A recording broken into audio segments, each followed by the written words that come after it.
여호와께서 거기에 계시다. 여호와 샴마입니다. 우리 예수님의 이름이 뭡니까? 임마누엘입니다. 하나님이 우리와 함께 계신다. 임재하시는 하나님. 하나님께서 우리와 함께 하시기 때문에 우리는 뭘 누리게 됩니까? 기쁨을 누리게 됩니다. 신자에게 주어지는 최고의 은총 중에 한 가지 뭡니까? 기쁨입니다. 성령이 내주하시면, 성령이 충만하게 역사하시면 기쁨이 넘치는 겁니다. 그 어떤 현장 가운데도 기쁨이 넘치는 겁니다. 기도할 때 기쁨을 맛보게 됩니다. 찬송할 때 기쁨을 맛보게 됩니다. 예배드릴 때 기쁨을 맛보게 됩니다. 왜 그렇습니까? 주님이 임재하시기 때문에 그렇습니다. 신약시대의 그리스도인들 속에 성령님이 우리 안에 계시죠. 너희가 하나님의 성전인 것과 하나님의 성령이 너희 안에 거하시는 것을 알지 못하느냐. 하나님의 성령이 우리 안에 계시는 거예요. 하나님이 믿는 자 속에 계시는 거예요. 그것도 영원토록 그 속에 계시는 겁니다. 그래서 신자가 가는 곳마다 살아나게 되어 있습니다. 어둠은 떠나가게 되어 있습니다. 썩은 이 심령, 썩은 현장은 정화되게 되어 있습니다. 죽은 심령은 살아나게 되어 있습니다. 영광이 나타나는 것을 경험하게 됩니다. 왜냐? 신자들을 통해서 성령의 강물이 막 흘러가는 거죠. 맑은 강물이 막 흘러가는 겁니다. 생명력이 넘칩니다. 그래서 성령 충만한 신자가 있으면 어떻게 됩니까? 생명력이 막 넘치는 거예요. 막 활력이 넘치는 겁니다. 능력이 막 나타나는 것을 보게 됩니다. 창조의 이 능력들이 믿는 자를 통해서 막 나타납니다. 하나님께서 믿는 자에게 주신 능력이 있는데 뭐 하게 됩니까?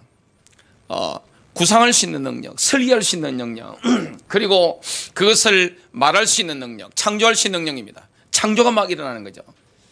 어떤 현장 가든지 살아나는 겁니다. 죽은 현장이 살아나 버리는 거예요. 연약했던 심령이 살아나 버리는 거예요.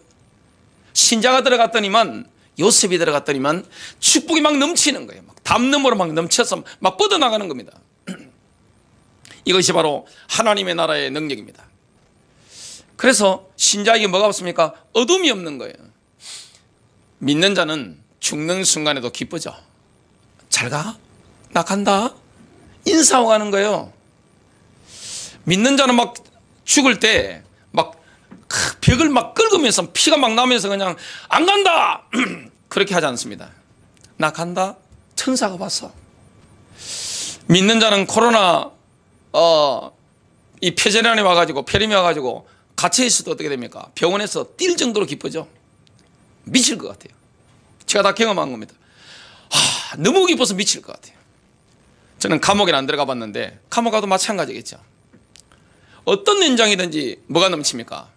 하나님이 임재하는 현장에는 기쁨이 넘칩니다. 생명력이 막 넘치는 거예요. 이 사람이 막 살아나는 거예요. 되어지는 것을 경험하게 되어 있습니다. 왜 그렇습니까? 여호와께서 거기 계시기 때문에, 주께서 우리 안에 계시기 때문에 그런 겁니다.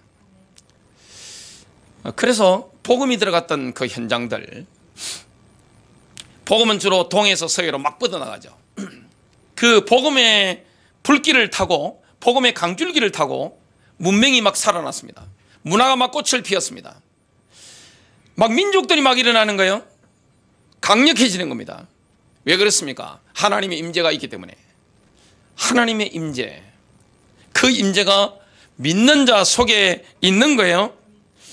갈보리 십자가는 유대인과 이방인이 주 안에서 성령을 통하여 영적인 건물의 일부가 되는 길을 열어버린 겁니다. 이것을 우리가 누린다고 하는 것은 하나님의 은혜죠. 그래서 이 축복을 누가 누립니까? 앞으로 마지막 시대에 이스라엘이 회복되면 이스라엘이 민족적으로 누리게 됩니다. 이스라엘 남은 자들이 누리게 되는 거죠. 그래서 에스겔 선지자의 예언의 하이라이트가 뭡니까? 에스겔서 40장에서 48장입니다. 오늘 설교 내용입니다. 참 놀라운 거죠. 첫 번째입니다. 예루살렘이 멸망한 지 14년, 에스겔은 절망에 빠져있는 이스라엘에게 천년왕국 성전에 대한 예언을 시작합니다. 이스라엘의 자부심이 뭐죠? 성전이 예루살렘에 있다. 여호와께서, 우주의 왕이신 만왕의 왕께서 예루살렘에 계신다. 성전이 있다. 이것이 최고의 자부심이었습니다. 그런데 그 예루살렘이 멸망당하고 성전이 해파되어 버린 거예요. 절망에 빠진 겁니다. 14년이 흘렀습니다.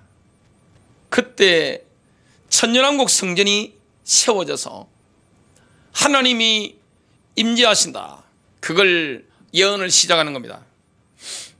하나님께서 이스라엘 속에 성령을 부어 이스라엘의 마음을 새롭게 하시는 날에는 하나님의 성소가 이스라엘 가운데 영원 무궁토록 세워지게 됩니다. 오늘 성경 인용하는 것은 대부분 킹제임스 버전입니다. 에스겔 37장 26절부터 28절입니다. 또 내가 그들과 더불어 화평의 언약을 맺으리니 그것이 그들과 더불어 영원한 언약이 되리라. 내가 그들을 세우고 번성케 하며 그들 가운데 내 성소를 영원 무궁토록 세우리라. 지금 이런 시대가 아직 안 왔습니다. 27절 나의 장막도 그들과 더불어 있으리니 정녕 나는 그들의 하나님이 되고 그들은 나의 백성이 되리라. 나의 성소가 그들 가운데 영원 무궁토록 있을 때에 이방인들은 나 주가 이스라엘을 그렇게 하는 것을 알리라. 에스겔은 하나님의 손에 잡혀서 매우 높은 산에 그 위로 옮겨지게 되는데요. 거기서 천년 왕국 성전에 대한 비전을 보게 됩니다. 하나님께서 에스겔 선지자를 바벨론의 크발강가 텔아비브죠. 거기서 딱 잡아서 이끌어서 어떻게 합니까? 환상을 보여주시는 겁니다. 비전을 보여주시는 겁니다. 왜냐? 절망 가운데 빠져 있으니까. 어디로 인도합니까? 미래의 예루살렘으로 인도하는 겁니다. 그 예루살렘은 에스겔이 수십 년 전에 봤던, 오래전에 봤던 그 예루살렘이 아니에요. 완전히 지각 변동이 일어나서 예루살렘이 굉장히 높이 올라간 겁니다. 엄청난 높은 산 위에 예루살렘이 있는 겁니다. 그 성전이 세워져 있는 거예요. 그걸 보게 되는 거죠. 천년왕국 성전에 대한 비전이 이스라엘 회복에 관한 가장 강력한 메시지가 되는 것을 보게 됩니다. 에스겔 40장 4절입니다. 그 사람이 내게 말하기를 인자야 내 눈으로 보고 내 귀로 듣고 내가 내게 보여주려 하는 모든 것 위에 내 마음을 두라. 내가 너에게 그것들을 보여줄 생각으로 너를 이곳으로 데려왔으니 내가 본 모든 것을 이스라엘 집에 선포하라 하시니라. 보여주시고 텔아비브에 있는 절망 가운데 있는 이스라엘 백성들에게 선포하라. 예언해라. 하나님은 절망 가운데서도 소망을 주시는 분입니다. 혹시 우리의 상황이 절망 가운데 있다 할지라도 하나님의 임재가 있으면 문제가 안 됩니다. 막 기뻐서 뛰죠. 인간은 가장 힘든 고통이 자식이 죽는 거라고 합니다. 그리고 배우자가 죽는 거 엄청난 고통이라고 합니다. 부모님 돌아가시는 거, 또 몸이 아픈 거, 사업의 실패가 온 거, 많은 여러 가지 어려움이 있는데 성령님이 역사하시면 어떻게 됩니까? 고통이 강할수록 더 강력한 기쁨이 오는 거예요. 어떻게 그럴 수 있습니까? 그게 성령님의 역사예요. 이게 바로 믿음이에요. 고통이 오면 우리 인생이 정화가 됩니다. 고통 없이 정화되지 않아요. 용광로 속에 들어가서 불이 막 가해지면 너무너무 고통스러운데 내 신앙이 정화되는 겁니다. 어려운 가운데 들어가면 실제 시험 받는 게 뭡니까? 우리의 믿음입니다. 나의 가는 길을 오직 그가 아시나니 그가 나를 단련하신 후에는 내가 정금같이 나오리라. 쫙 정금이 남는 겁니다. 근데 시련, 고통, 용광로, 풀무불이 지나면 그 속에서 뭘 느끼게 됩니까? 기쁨이에요. 왜냐? 주님의 임재가 있거든요. 하나님의 임재가 있단 말이죠. 그래서 하나님께서 절망 가운데 있는 이스라엘 백성들에게 에스겔을 향해서 선포해라. 이게 바로 하나님의 비전이에요. 임마누엘 하겠다, 이 말씀을 하고 있는 거예요. 지금 에스겔을 인도하는 분이 누굽니까? 녹같이 빛나는 사람입니다. 녹같이 빛나는 사람이 손에 청량대를 가지고 다니면서 동서남북으로 청량하죠. 그리고 좁은 공간, 넓은 공간에 이르기까지 정확한 치수를 측정합니다. 뭡니까? 실제 이런 일이 일어나는 겁니다. 앞으로 이런 일이 일어나게 될 겁니다. 지금 우리 기독교인이 누리고 있는 이 임마누엘의 기쁨, 우리가 가는 곳마다 살아나잖아요. 소생하잖아요. 썩은 심령이 정화되잖아요. 죽은 자가 막 살아나잖아요. 어두웠던 데가 막 빛이 막 임하잖아요. 가는 곳마다 경제도 회복되잖아요. 인간관계도 회복되잖아요. 이게 뭡니까? 하나님의 나라입니다. 하나님의 나라, 우리 안에 임한 하나님의 나라, 가정에 임한 하나님의 나라, 교회 안에 임한 하나님의 나라, 이 하나님의 나라가 이스라엘 땅에 임하게 될 것이다. 이걸 지금 예언하고 있는 거예요. 지금 치수를 청량하는데 에스겔 40장부터 43장까지 보면 정확하게 군데군데 다 청량하는 겁니다. 이걸 지금 보여주는 거예요. 그리고 이 사실을 이스라엘 백성들에게 선포하라는 거예요. 절망하지 마라. 내가 너희와 함께 할 것이다. 이 말씀을 지금 전달하고 있는 겁니다. 바깥벽이라든지 안뜰이라든지 천년왕국 성전에 대한 여러 가지들, 바깥들의 방들, 바깥벽, 세케나 영광이 들어오는 것, 오늘 여러 재단들 이런 것들을 다 치수를 측량하는 겁니다. 이 환상을 본다는 것은 굉장한 거죠. 이 환상을 보고, 이 비전을 보고 이스라엘 백성들에게 선포한다는 것은 그들에게 뭐가 되는 겁니까? 소망이 되는 거예요. 회복에 대한 소망. 두 번째입니다. 에스겔은 세키나 영광이 천년왕국 성전으로 다시 들어와서 새로운 예배가 드려지는 비전을 바라봤습니다. 하나님의 영광, 세키나 영광. 이 세키나 영광이 하나님의 성전에 들어오면 새로운 예배가 드려질 것이다. 이걸 예언하고 있습니다. 우리가 기독 신자가 하나님의 영광이 우리 안에 들어왔잖아요. 하나님이 영접하는 자, 곧 그 이름을 믿는 자들에게는 하나님의 자녀가 되는 권세를 주셨으니 말씀하셨는데, 신자의 몸이 성전이 된 겁니다. 인간은요, 영적인 존재입니다. 혼을 가진 존재입니다. 몸을 가지고 있죠. 몸이 왜 중요합니까? 여러분, 건강관리 왜 중요하죠? 몸이 무너져 버리면요, 마음이 약해집니다. 그러면 영적으로 힘이 없습니다. 아파 보세요. 너무너무 아프면요, 주여 이 말도 안 나온답니다. 저는 그것까지 알아본 경험이 없는데 주야 이것도 잘 안 나온답니다. 그냥 너무너무 몸이 약해지면요, 마음도 약해집니다. 영의 기운도 약해지는 겁니다. 그래서 체력은 영역이란 말이 사실이에요. 제가 목회해보니까 영혼육을 가지고 있는 존재입니다. 하나님의 영이 우리 가운데 임한 거란 말이죠. 하나님의 성전이란 말이죠. 그래서 우리가 멀리해야 되는 게 뭐죠? 죄입니다.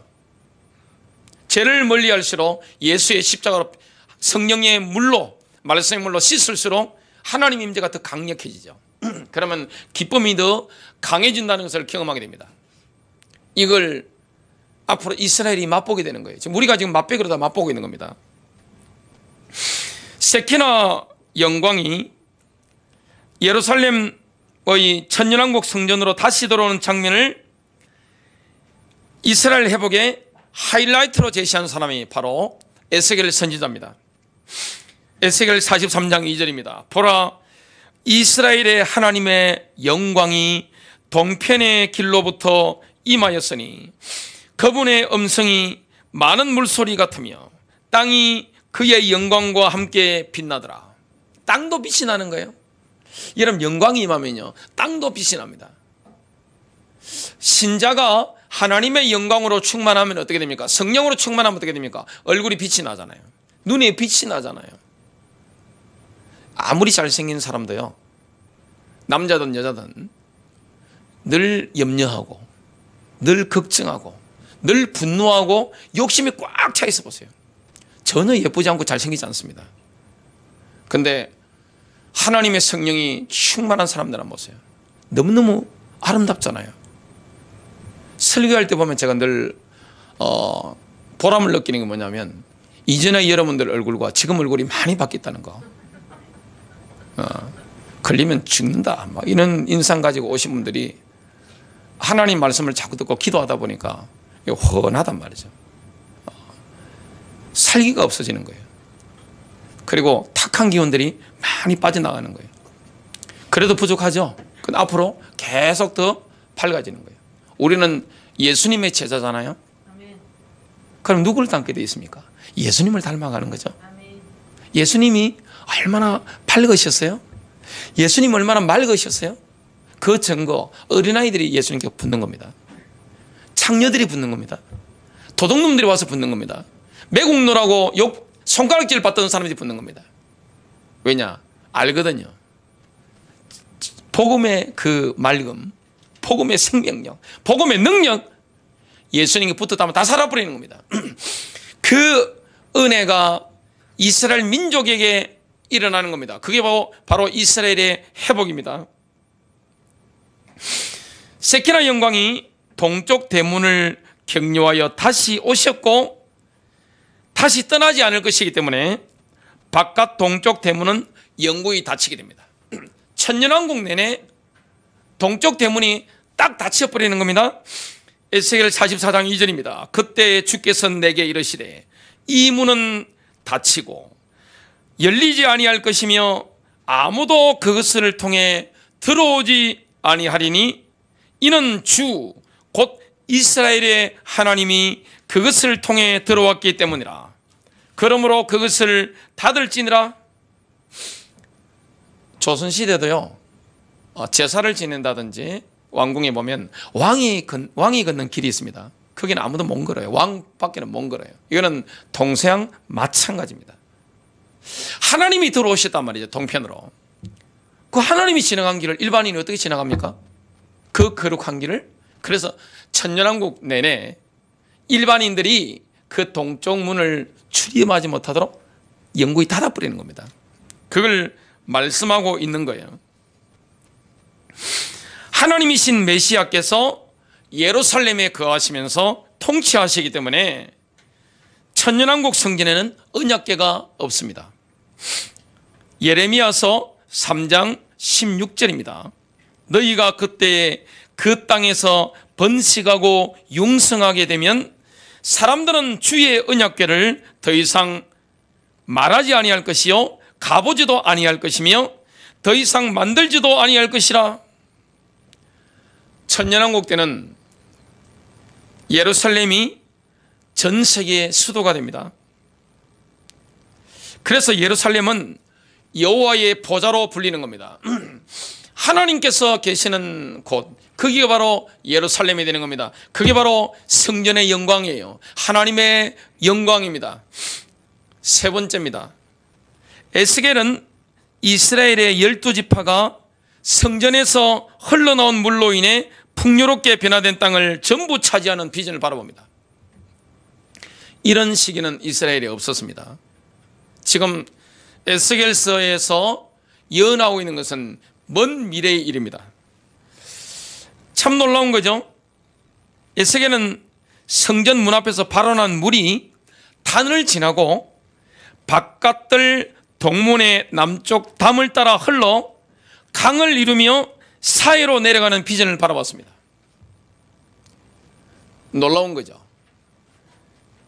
에스겔 47장 1절부터 2절입니다. 그 후에 그가 다시 나를 전의 문으로 데려갔는데 보라, 물이 전의 문지방 안에서 나와 동편으로 흘러나가더라.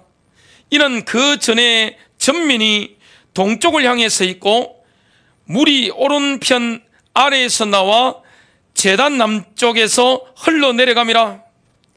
그리고 나서 그가 나를 북쪽을 향한 대문길에서 데리고 나와 바깥길로 나를 이끌어 동편을 바라보는 길 옆 바깥 대문에 이르니라. 보라, 거기에는 물이 오른편에서 흘러나오더라. 강들은 성전에서 사이로 곧바로 흐르지 않고 먼저 예루살렘으로 흘러가게 되는데요. 스가랴서 14장 8절입니다. 그 날에는 생수가 예루살렘에서 솟아나서, 생수가 솟아나는 겁니다. 이거는 지금 신약시대에 우리가 경험하고 있는 거죠. 우리 속에 생수가 막 솟아나죠. 생수가 막 흘러가잖아요. 나와 관계된 모든 사람, 무의식의 세계라든지 의식의 세계라든지 내 마음이 닿는 곳에, 생각이 닿는 곳에, 내 손길과 발걸음이 닿는 곳에 나의 말이 전달되는 모든 현장에 생수가 막 흘러가는 거예요. 이걸 지금 미래에는 회복된 이스라엘이 경험하게 되는 겁니다. 그 절반은 앞바다로, 그 절반은 뒤바다로 흐르리니 여름과 겨울에도 그러하리라. 하나님이 이렇게 물을 주시기 때문에 한쪽의 흐름은 어디로 갑니까? 지중해로 흐르는 거죠. 한쪽의 흐름은 흘러 사이로 들어갑니다. 동쪽 지류가 사이로 흘러 들어가기 때문에 사이는 죽은 바다에서 생명이 몰려들기 시작하는 바다로 탈바꿈하게 됩니다. 에스겔서 47장 8절부터 10절입니다. 이 물은 동쪽 지역으로 흘러 사막으로 내려가서 바다로 들어가느니 바다로 들어갈 때 그 물들이 치유를 받으리라. 생수가 흘러나와서 들어가기 때문에 그 물들이, 사해의 물들이 치유를 받게 되는 겁니다. 지금 사해에 가보면 둥둥 떠요. 사해는 누우면 수영 전혀 못하시는 분도 신문 볼 수 있습니다. 누워가지고 이렇게 수영복 입고 누워서 신문을 보는 게 가능합니다. 죽은 바다죠. 광물 자원은 많이 나옵니다만은 물고기가 살 수 없습니다. 근데 성전에서 흘러나온 물이 사이로 흘러 들어가면 거기가 어떻게 됩니까? 물고기가 어마어마하게 사는 황금어장으로 바뀌는 겁니다. 또 이 물이 9절부터 다시 읽겠습니다. 이 강물이 이르는 곳마다 살아있고 움직이는 모든 것들이 살 것이라. 또 이 물이 거기로 들어가므로 거기에는 매우 큰 고깃대가 있으리니 이는 그 물들이 치유될 것이며 강이 흐르는 곳에는 모든 곳이 살 것이라. 10절 어부들이 그 위에 서리니, 지금은 어부가 없습니다. 물고기가 전혀 없기 때문에 어부가 없어요. 엔게디에서부터 에네글라인까지라. 그들의 고기들은 그들의 종류대로 있을 것이며 큰 바다의 고기처럼 심이 많으리라. 사이가 다 살아납니다. 물이 가는 곳마다, 신약시대는 성령 충만한 사람이 가는 곳마다 다 살아나는 거예요. 썩은 땅이 살아나는 거예요. 죽은 심령이 살아나는 거예요. 다 정화되고 회복되는 역사, 이게 바로 성령님의 역사입니다. 생수의 능력입니다. 그러면 이스라엘 12지파는 그 회복된 땅에서 어떤 복을 누릴까요? 이스라엘 12지파는요, 땅을 차지하게 됩니다. 풍요로운 땅, 회복된 땅. 땅이 회복되어 버리는 겁니다. 물들이 들어가서 땅을 다 살려버리는 겁니다. 완전히 땅이 옥토로 완전히 바뀌는 거죠. 그리고 모든 현장이 사이까지 다 살아나 버리니까 완전히 엄청난 거죠. 회복된 그 땅에 골고루 정착하게 되는 겁니다. 이스라엘 역사상 처음이죠. 이런 경우는 완전히 회복된 땅에 정착하는 회복된 이스라엘에 대해서 지금 예언을 하고 있는 겁니다. 약속된 땅의 북쪽 지역은 7지파에게 분배가 되고요. 그 남쪽으로는 5지파에게 분배가 되는 겁니다. 제일 중요한 현장이 어디입니까? 예루살렘이죠. 여호와의 보좌가 있는 예루살렘. 이 예루살렘에는 12지파가 골고루 있는데요, 12대문이 있습니다. 그 12대문이 있는데 야곱의 12아들들의 이름을 따서 그 12대문의 이름이 붙여지게 됩니다. 지금은 뭐 자파 게이트라든지 이런 게이트가 있는데, 자파문 이런 게 있죠. 그때가 되면 뭐 러벤문, 뭐 시므온문, 레이문, 유다문, 이사갈문 이렇게 탁탁 붙는 거예요. 예루살렘의 이름은 여호와 샴마로 바뀌게 됩니다. 이름이 바뀌는 거예요. 여러분, 이름이 바뀐다는 것은 정체성이 바뀌는 거죠. 예루살렘. 에스겔 48장 45절, 그 사방의 학계는 18,000척이라. 그날 후로는 그 성읍의 이름을 여호와 샴마라 하리라. 하나님께서 인자이신 메시아로 예루살렘에 거하시기 때문에 예루살렘에게는, 예루살렘 땅에는 찬양과 기쁨이 넘치게 됩니다. 지금 우리가 그걸 경험하게 되죠. 예수 그리스도께서 성령으로 믿는 자 속에 계시기 때문에 기쁘잖아요. 저는 제일 평소에 누리는 감정이 뭐냐면 기쁨입니다. 늘 기뻐요. 항상 기뻐요. 슬픈 일도 많은데 기쁘다니까요. 괴로운 일도 많은데 기뻐요. 근심거리, 걱정거리가 있는데 근심이 안 되고 걱정이 안 되고 기쁜 걸로 쩝니까? 주님의 은혜입니다. 이걸 마지막 시대에 회복된 이스라엘이 맛보게 될 겁니다. 스가랴 2장 10절, 오 시온에 따라 노래하고 기뻐하라. 이는 보라, 내가 왔고. 누가 온 겁니까? 하나님께서 메시아로 오신 거죠. 메시아께서, 예수 그리스도께서 오신 겁니다. 어느 땅입니까? 올리브산으로 재림하신 거예요. 주님이 그게 보좌에 앉으신 거예요. 내가 왔고 내가 내 가운데 거할 것이기 때문이라. 결론 맺습니다. 나와 함께 하시는 하나님을 인식하면 인생이 바뀝니다. 주님은 내가 좋을 때만 함께 합니까? 그렇지 않아요. 주님은 나에게 항상 내가 능선길을, 빛이 비치는 능선길을 걸어갈 때만 함께 합니까? 그렇지 않아요. 다윗이 뭐라고 했습니까?